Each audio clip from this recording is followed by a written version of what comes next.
احنا محتاجين في حياتنا طرف مضمون، سواء كان صديق او حبيب او حتى قريب. المهم الايام ما تغيروش.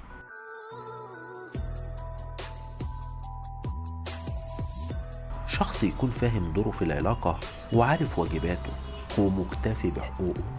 حد كده لما نبص في عينه نشوف نفسنا فيها. شخص يكون حنين ومريح، والأهم سند، ويهون علينا أيامنا ويبقى المتنفس الوحيد لينا في دنيا كاتمة على أنفاسنا. احنا لا عايزين ملايين ولا تفرق معانا رفاهيات الحياة دي كلها. احنا بس محتاجين نرتاح ونحس بأمان. محتاجين نلاقي ايد بتطبطب علينا لما نزعل وبتشدنا لما نقع.